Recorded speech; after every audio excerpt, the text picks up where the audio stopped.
कथा सुनने के लिए सती जी साथ में आए, भोलेनाथ भी आए, लेकिन कथा अकेले शिव जी सुन रहे हैं।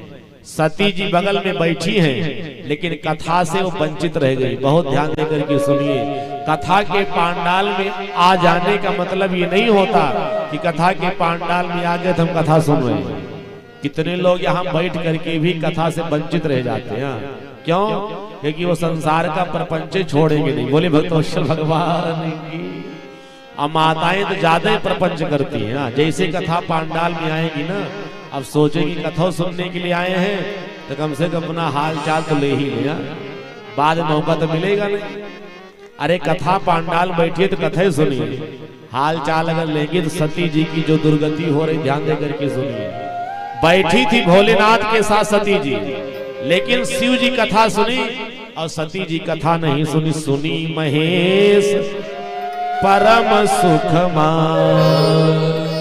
अब बहुत अद्भुत और मीठी बात है, भोलेनाथ कथा सुनने के लिए जब चले तो शंभु बन के आए। शंभु गए कुंभज ऋषि पाई, यानी भोलेनाथ का नाम 2 अक्षर का। और जब कथा सुन रहे थे तो सुनी महेश 3 अक्षर का नाम हो गया, परम सुख मान। सती जी जब कथा सुनने के लिए आई तो गोस्वामी तुलसीदास जी इतनी उपमा दे रहे हैं कि संग सती जग जननी भवानी। सारे संसार की जगत जननी अम्बा प्रांबा जगदम्बिका भवानी आ रही है, लेकिन जब कथा नहीं सुनी, अब भोलेनाथ के साथ कथा सुन करके जब भोलेनाथ विदा लेकर के जाने लगे कि सोनी मोनी सन विदा मांग त्रिपुरारी, तो चले भवन संग दक्ष कुमारी। फिर दक्ष की पुत्री जा रही है। फिर ये नहीं लिखा गया कि सारे संसार की जगत जननी अम्बा पराम्बा जगदम्बिका जा रही है। यानी कथा सुनने के लिए जब जीव जाता है तो उसकी महिमा बढ़ जाती है।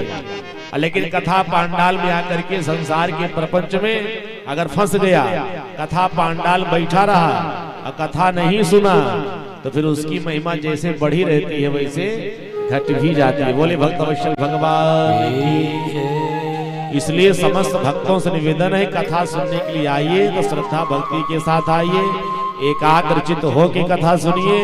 सती जी की तरह गलती न करिए। सती जी जाने लगी तो चली भवन संग दक्ष कुमारी। भोलेनाथ भगवान की राम की कथा सुनकर के आकाश मार्ग से जा रहे हैं और मन में सोचते हुए जा रहे क्या कि मैंने भगवान की कथा तो सुन ली, राम कथा सुन ली, परंतु अगर मुझे अब राम जी का दर्शन हो जाता तो हमारा जीवन धन्य धन्य हो जाता। अभी आप कथा सुन के यहाँ से जाएं और जैसे कथा पांडाल से निकले भगवान राम का दर्शन मिल जाए तो जीवन कृतार्थ हो जाए, कृतकृत्य हो जाएगा। लेकिन ये भगवान का दर्शन कब मिलेगा? जब श्रद्धा भक्ति के साथ भगवान की कथा के रस में हम आप सब डूबेंगे।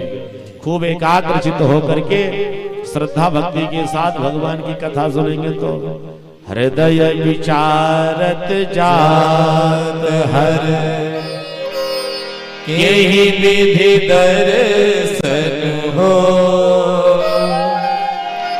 गोप्त रूप अवतरे प्रभु गए जान सबको, गए जान सबको। भगवान की कथा का फल तब है जब इस नेत्रों से राम दर्शन हो जाए। भगवत दर्शन प्राप्त करना, जान लीजिए भगवान की कथा सुनने का फल प्राप्त हो गया। बोली भक्तवत्सल भगवान की। और भगवान के दर्शन का सबसे बढ़िया सबसे श्रेष्ठ साधन है राम कथा।